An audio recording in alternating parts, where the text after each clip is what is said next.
Finally, I'm free from that burden. Starting today, my parents are moving in with me at my house. When my parents passed away, my husband Scott demolished our family home and stood in front of its site. He blurted out, "Hurry up and bring the inheritance to our place." I stood there in shock and asked, "What are you talking about? Have you lost your mind?" At his words, I couldn't help but laugh. I realized what this was all about. "Why are you laughing? Don't you understand?" Scott and my in-laws looked at me, puzzled. That's when I told them the truth. My name is Amy Jackson. I was born the eldest daughter of ordinary office worker parents. I have one brother, and we were a very normal family. I married Scott when I was 30, and we had 2 kids. Balancing work and parenting, I suddenly found myself at 52. My son Eric and daughter Judy had grown up to be fine adults, each living on their own and starting their careers. Now was the time to relax with my husband. It was an ordinary life, but I was happy. I thought I would continue to age like this, but my simple life changed one winter day. My father was in a car accident and suddenly passed away. He was only 68 at the time. Our whole family was overwhelmed with grief, especially my mother, who was so depressed she couldn't even eat. "Mom, I know it's hard, but you have to eat," I told her again and again. "I know, but I just don't have the appetite. It feels like there's something stuck in my chest," she replied. My brother and I thought she was just emotionally distressed and watched her for a while.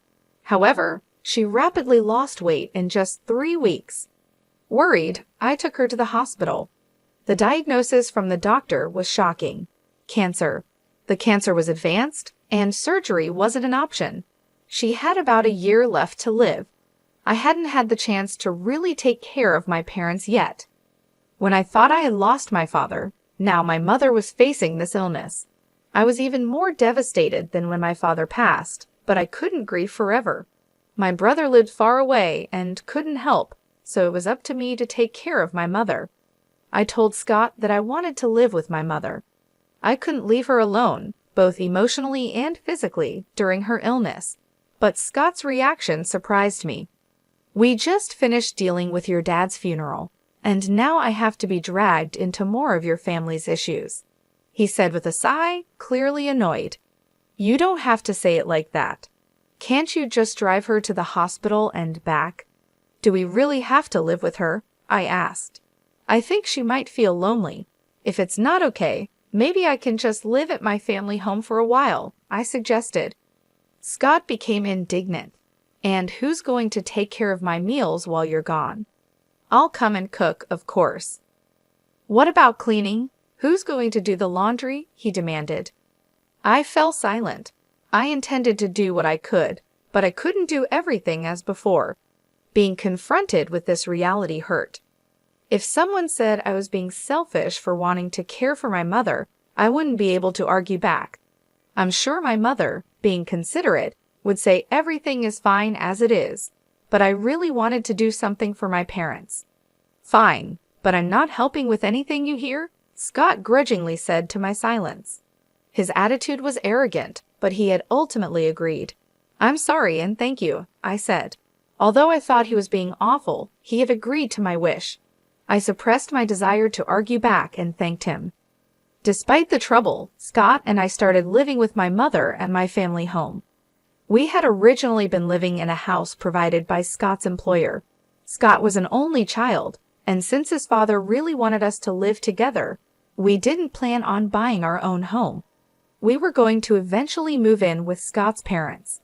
Living in the company housing was more convenient for work, and the rent was only about $1,000 a month, so it wasn't a big burden. But now that we've moved to my family home, we don't have to pay that anymore, and we have more space. I think living together wasn't all bad for Scott. True to his word, Scott didn't help with anything, but I'm glad I could live with my mother. She seemed energetic, but she often felt weak and spent a lot of time lying down during the day. I prepared her meals, fed her, and managed her medication. It would have been impossible for her to do all that alone. "I'm sorry, Amy. Thank you. It's a big help that you're here with me. I should thank Scott too, my mother said, expressing her gratitude many times. She was unaware of the harsh words Scott had said about living together, so she was grateful to him too. One evening, after my mother had gone to bed and Scott returned home, I brought up the subject of my mother's treatment while serving dinner. Scott glared at me and said, "I don't know what you want me to say. I told you I'm not helping with anything," refusing even to listen. I needed someone to vent to, someone to consult. All I wanted was for Scott to listen. Even after 2 months, 3 months, Scott's attitude didn't change. He constantly complained about living together, acting as if he was doing a great favor, and his behavior became more obnoxious day by day. But I couldn't say anything against it. Between worrying about my mother and being considerate of Scott, I was becoming more stressed. Around the time of the 2-year prognosis, my mother's condition worsened rapidly, and she was hospitalized. 5 days later, she passed away. Although I had prepared myself mentally, I was devastated. My brother's family and my children came right away and helped a lot, but in times like this, you really want your spouse by your side. However, Scott was laughing and chatting with his parents in a corner, not helping with the funeral preparations at all. My brother had taken the lead role in the preparations, and somehow we got everything ready for the funeral. But Scott, who should have been sitting in the family section, was at the very back of the relative section. "Scott, I want you to sit in the family section," I said. He replied, "No, I'm fine here. I'm not a blood relative after all." "But you're my husband," I said. Then his mother chimed in, "He's your husband, but he's not your mother's son. Scott is our son, so he's an outsider, you know. Amy should sit in the family section." Hearing this from my in-laws was painful. I was left speechless. Where I come from, it's common for sons-in-law to sit in the family section at funerals, though this might vary by area. With Scott not in the family section, distant relatives started whispering, wondering if we had divorced. It's one thing for people to gossip, but all this could have been avoided if Scott had just sat there. Feeling a bit upset that Scott wasn't by my side, we still managed to see my mother off peacefully. After the funeral, my brother's family, my children, Scott, and his parents returned to my family home. "Thank you for coming, especially at such a busy time," I said to my in-laws, offering them some tea. They laughed and replied, "Really, it's something. First your father, now your mother. These funeral expenses are a burden for us too, but at least that's the end of it." I was stunned by their words. What did they mean by that? I couldn't believe they would say such a thing. I forced a smile and excused myself. Then I overheard Scott talking with his parents. "It must have been tough for you, Scott, living with outsiders." "Yeah, dealing with Amy's whims was a pain. A husband shouldn't just follow his wife's demands. If you don't like something, you have every right to refuse," Scott said. I clenched my fists. Their voices laughing and chatting were unbearable, but this wasn't new. Scott's parents had always been insensitive and rude. When Scott and I got married, his mother said, "Couldn't you find someone more attractive? I can't expect much for grandchildren." His father joked, "They say beauty gets boring after 3 days. With Amy, you won't get bored," and Scott just laughed. Reflecting back, neither Scott nor his parents had said a single comforting word to me, either at my father's funeral or after my mother's passing. Instead, they ridiculed me. I had felt sorry for imposing on Scott, but now I questioned his behavior as a person. I had been too concerned about Scott, while just wanting to do right by my mother. I realized I shouldn't have felt so guilty towards Scott, especially since he wasn't supportive. While I simmered in anger, Scott and his parents continued to laugh and chat in another room. If my brother's family and my kids had heard them, they would have been upset, but fortunately, they were in the kitchen. I was relieved to be the only one who heard Scott and his parents' conversation. Then my mother-in-law spoke up. "Amy," she called. "Yes," I replied, startled. "Can I have this?" she asked, holding my mother's purse. Confused, I stammered, "Oh well. Your mother won't be needing it anymore, right?" Scott suggested I take it home. "Maybe I'll just keep it," she said, holding up the purse and inspecting it. I couldn't believe her audacity, especially right after the funeral. I took the purse from her and said firmly, "No, you can't." Her expression changed, not because of the purse, but because I, her daughter-in-law, stood up to her. Yet, I stood my ground. "We're not ready to sort through my mother's belongings yet. We'll distribute her keepsakes among the family later." My mother-in-law turned red with anger. "What do you mean? Are you saying I'm an outsider?" "You said earlier at the funeral that even Scott was an outsider to my mother. How come Scott is an outsider but your family isn't?" I retorted. Hearing this, Scott and his father also turned red. "What are you saying? Apologize to Mom. How disrespectful of a daughter-in-law to talk like that." Their commotion drew everyone from the other room. I didn't expect to be called an outsider after all the effort we put into attending the funeral. "Let's go home, Dad," my mother-in-law shouted at me in front of everyone and stormed out of our house.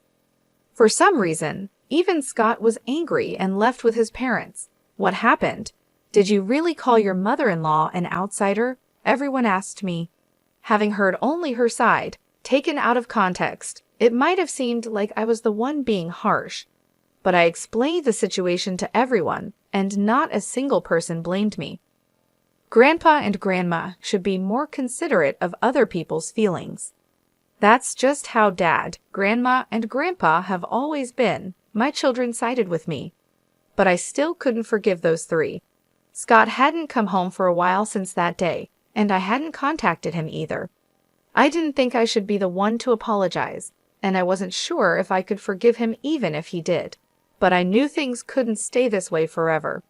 Then one day, Scott came back. "Welcome home," I greeted him, suppressing the anger that flared up at the sight of him. "It's been tough, huh?" His gruff words were an attempt at showing concern, and I was taken aback. "Take the kids and go on a trip. It'll be a good change of scenery for you," he said, handing me travel vouchers. I was speechless. Instead, tears started to stream down my face. It might have been the kids' idea, but I was touched that Scott went along with it. I immediately contacted the kids to plan the trip. "Really, Dad suggested this. It's surprising, isn't it?" The kids were astonished by my proposal. It seemed like it really was a gift from Scott. "I wonder if Dad feels bad about what happened," I said, laughing. I gratefully accepted the travel vouchers from Scott. "I'll be off then." "Yeah, take your time. Stay with the kids at their places too. Why not?" "Really, I can't be away that long." "Don't worry about me. I'll relax at my parents'. Just enjoy yourself." With that, Scott sent me off. Judy was happy to have me visit, so before the spa trip, I stopped by her place and then Gary's. I hadn't been able to visit them while caring for my mother, so I helped out by cooking and freezing meals for them. "Mom, you should relax, but thanks. This really helps," they both said, delighted to have my cooking at home. This opportunity was all thanks to Scott's suggestion. Then came the eagerly awaited spa trip. I spent a relaxing time at the hot springs with my children. The weariness from caregiving and the sorrow of losing my parents seemed to have healed quite a bit. I was away for almost a week, but both my kids returned to their homes with bright smiles.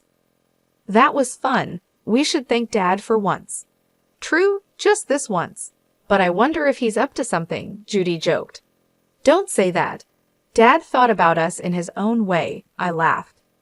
When I returned home, planning to share the memories with Scott and start our life anew as a couple, I was speechless. "What? The house is?" I looked around in disbelief. Despite recognizing the location, the family home that should have been there was gone. Then, out of nowhere, Scott appeared, followed by his parents. They were grinning at me, standing there dumbfounded. "Scott, what's going on?" I asked. With the same sickening smile, Scott said, "Finally, I'm rid of that baggage. Starting today, my parents are moving in with me at my house." "What are you talking about?" I replied, trying to stay calm. Have you lost your mind? Your family home has been demolished. Bring the inheritance to our place quickly. Whatever you inherited, it's Scott's now. I realized then that the disappearance of the house was Scott's doing, and it was all for the inheritance. Such betrayal after thinking about the future on my way home. I was filled with indescribable sadness and anger, but demolishing the house won't go Scott's way. I won't let it. I burst into laughter at the sight of their smirking faces. My laughter baffled Scott and his father. Why are you laughing? What a weird woman. Has she gone crazy? My mother-in-law said, looking at me as if I were eerie. Facing the three of them, I spoke up. Don't you guys know what you're talking about?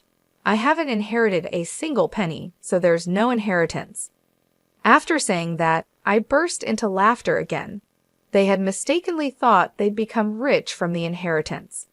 Their wild imaginations and actions had me in uncontrollable laughter. What do you mean? Explain yourself, Scott demanded. But I kept my mouth shut. I felt no need to enlighten them. Before that, I'm not going to live with strangers. If you want to live together, go ahead alone. Ignoring Scott's question and rejecting his suggestion made my mother-in-law furious. You helped with your parents' housework, but you can't do ours? You're aware of the circumstances, right? I agreed to live together, didn't I? She yelled. I told you I didn't want to live together. Have you forgotten that? You chose to live together to avoid housework. I refuted them one after another. Also, demolishing the family home like that, there are things you just shouldn't do.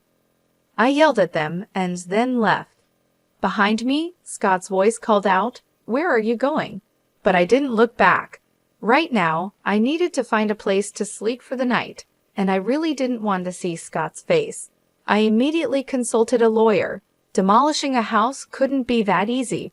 The house was still in my mother's name. As I wondered which company had done it, an unbelievable truth came to light. Scott and his father had demolished it themselves. His father, who worked in demolition, enlisted the help of acquaintances and even rented heavy machinery. The planning was meticulous. Moreover, they even gave me travel vouchers to get rid of me. Tears welled up in my eyes at the realization of being deceived. The frustration was unbearable. Is there any way to punish all three of them? I tearfully explained my situation. The lawyer smiled at me kindly. Scott unlawfully demolished the house in your mother's name. He could be charged with property destruction and held liable for damages. Let's start by demanding a formal apology from Scott and his parents. I nodded in agreement, and the lawyer quickly took the necessary actions. A few days later, Scott called me, furious about the legal notice he received. What's with this certified letter? He yelled. Oh, you got it. You destroyed my precious house, so of course you have to compensate, I replied. Compensate? We said we were moving to my parents' place. I demolished a house that nobody was going to live in. You should be thanking me, not asking for compensation. Now bring the inheritance and come back home, he said arrogantly. Thank you for demolishing my house? Don't make me laugh. And what inheritance? It's not even settled yet, I shouted back. Scott was silent, seemingly taken aback by my anger, which I rarely displayed. The reason I laughed when the house was demolished was exactly this. I had a whole year with my mother. It was obvious that we would discuss matters of inheritance. So I told my brother I didn't want anything and to give it all to him. As a result, he inherited all the cash and stocks. He insisted that I should have the house since he lived far away and couldn't manage it. If I wasn't going to live there, it could be rented out. That was the plan. Either you and your father restore the house to its original state or pay the amount specified in the letter. I was considering settling this amicably. Well, fine. If you can't pay, I'll file a police report and sue you, I declared. I'm sorry. I didn't think you'd get so angry, Scott said, starting to make excuses. Of course, I'm angry. What do you expect? I snapped. Scott seemed to think that if my family home was gone, he wouldn't have to live with his parents. His father had always wanted to live together and had a fondness for Eric. Scott had refused to live together before, citing difficult commutes, but his parents thought I was the one against it. So he convinced them by demolishing my house and making it seem like I'd move in with them with the inheritance. But I couldn't forgive him after hearing such a thing. Please give me a break. I didn't mean any harm. Dad's sorry too. If he's truly sorry, then agree to the settlement, I said and hung up the phone. Scott kept calling and sending messages, apologizing. If you're sorry, just transfer the money. I pushed him away. I knew my childhood home couldn't be restored, but this was the only way I could deal with my unbearable feelings. I stayed at Judy's place. My brother's family and my children knew about the situation, although my brother must have been angry about our house being demolished without his consent. He said, I won't interfere, but I'll help in any way I can. Do what you think is best, Amy. Everyone condemned Scott's actions and supported me. A month passed without any compensation or alimony payment from Scott. During that time, there was no contact from him. I couldn't stay with Judy forever. I wanted to get the money as soon as possible to at least establish a living foundation. Contrary to my wishes, something unbelievable happened. It was revealed by Judy. This apron looks a lot like Grandma's, she said, showing me her smartphone screen. I was surprised when I saw it. It was a listing on a flea market app. The apron Judy mentioned, similar to my mother's, was a unique one I had made for her. What? This is Grandma's apron. I made it, so I'm sure, I said. Judy quickly checked other listings. The seller seemed to have recently joined the app with no transactions or reviews yet. There were nearly 50 items listed, and to my horror, all of them belonged to my mother. I immediately realized it was Scott. He was the only one who could have taken my mother's belongings after demolishing the house. I called Scott right away. What's this about the app? I asked. App? Scott responded, sounding annoyed. Don't play dumb. You're selling Mom's things without permission, aren't you?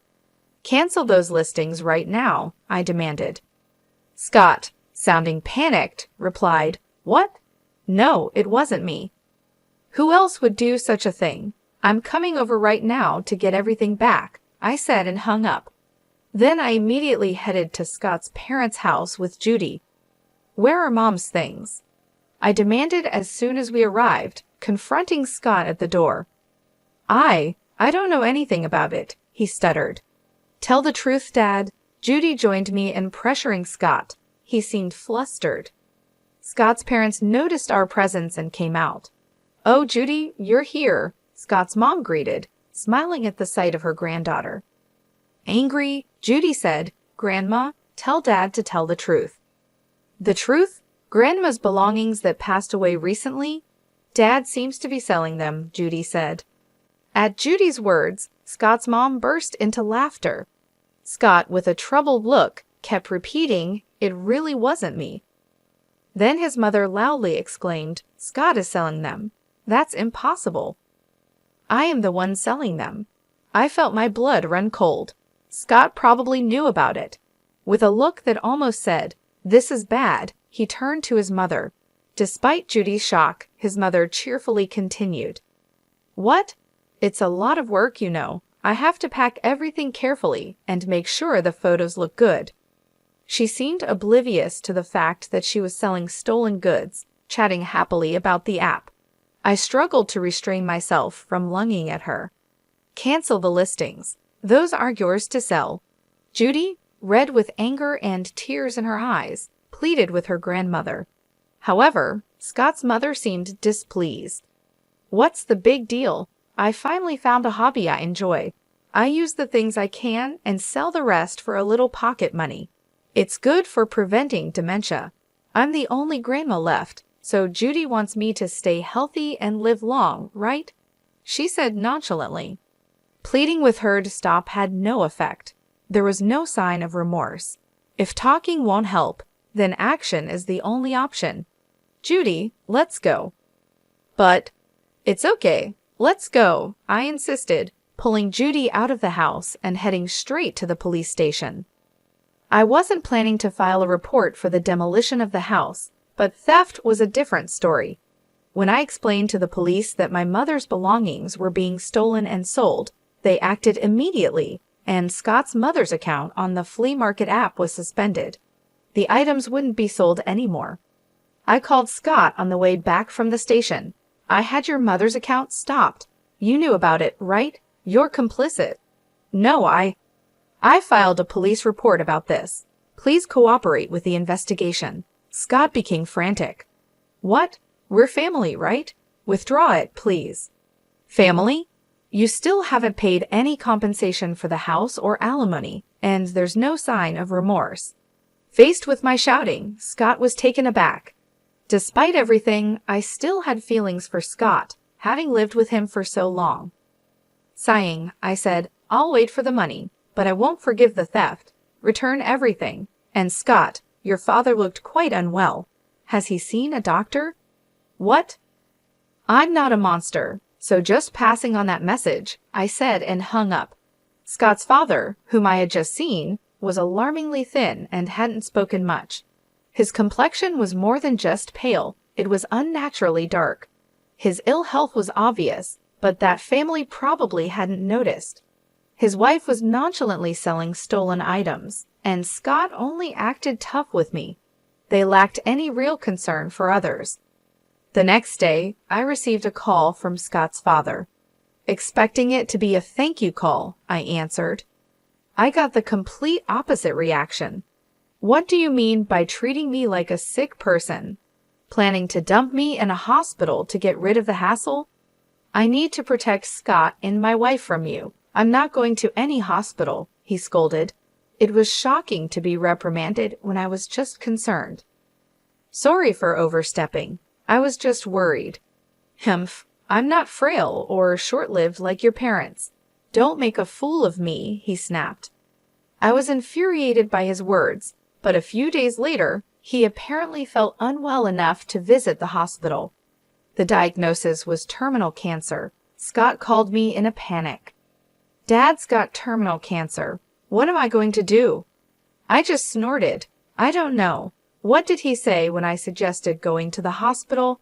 He said, I'm not frail or short-lived like your parents, so deal with it yourself. How can you be so heartless, Amy? I never thought you'd be such a person. Did you ever say a single warm word when my mother was sick? Reflect on your own actions, I said and hung up. As expected, Scott's father passed away soon after. As a human being, I didn't want to harbor negative feelings towards the deceased, but recalling everything that had been done and said, I couldn't shed a tear. After his funeral, his will was found. Despite all this talk of not being short-lived, he had made thorough preparations. The house goes to the grandson Eric. The rest of the estate is to be divided between my wife and eldest son. I was surprised to see Eric's name. Scott's father had always favored him, wanting to live with him. He must have wanted Eric to have the house even after his death. It was a nuisance for Eric. Renounce the inheritance. You don't need that house, do you? I told Eric, but he was happy to receive it. Inheriting the house was more of a burden than a benefit due to inheritance tax, but if he was pleased, I had no right to say anything. Following the will, Eric inherited the house. His grandmother was happy and paid the inheritance tax. He's our successor, after all, she said. While that's not wrong, I felt a bit sad as if Eric had been taken from me. Then something unbelievable happened next. Come over to our house. Scott's call prompted me to head straight to his parents' house. When I arrived, I saw Scott's mother and Scott himself standing in front of their house, stunned. Just like I once had been, the site was filled with heavy machinery and trucks labeled with demolition company names. Workers were tearing down their house right before our eyes. What's going on? It's my house. I can do what I want with it, Eric said, appearing from somewhere, looking satisfied as he watched the demolition.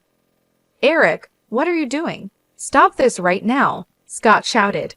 Stopping it now won't make it livable anyway, Eric replied. What have you done? Scott's mother and Scott were begging Eric, but Eric just laughed. Did you forget what Grandpa and Dad did to Mom? Grandma, you were awful to Mom too, right? Did you apologize? Eric's smile turned into a sharp glare at Scott's mother and Scott. They fell to their knees as the heavy machinery continued to noisily dismantle their house. I finally felt relieved seeing this scene. Later, Scott finally paid the damages and compensation from the inherited assets. The stolen items that Scott's mother took from my mother were retrieved by Eric and safely returned to me. "You always have me and Judy," Eric said, and I finally shed tears of relief. Scott's mother and Scott, having lost their house and left with no money, were now living in a company house again. Scott and I had moved out of the company house, but now Scott and his mother had to return, becoming the subject of rumors. I explained the whole truth to Scott's colleague's wife, who we were on good terms with. Scott and his mother will likely have a hard life in the company housing, but it's their own doing. After Scott's retirement, they'll be forced to save up for a new place to live. I sometimes think about asking my friend how Scott and his mother are living now, just to have something to talk about. After that, I continued to stay at Judy's house. Then Eric got engaged to be married. He was planning to build a house. The land of the former family home sold for a decent amount, and I was glad to see that even that house served a purpose. "Mom, come live with us," Eric offered. His fiancée welcomed me warmly. Since I couldn't keep relying on Judy, who lived alone, indefinitely, I decided to take Eric up on his offer. I am thinking of living happily with my new family, determined not to become a mother-in-law like my own mother-in-law.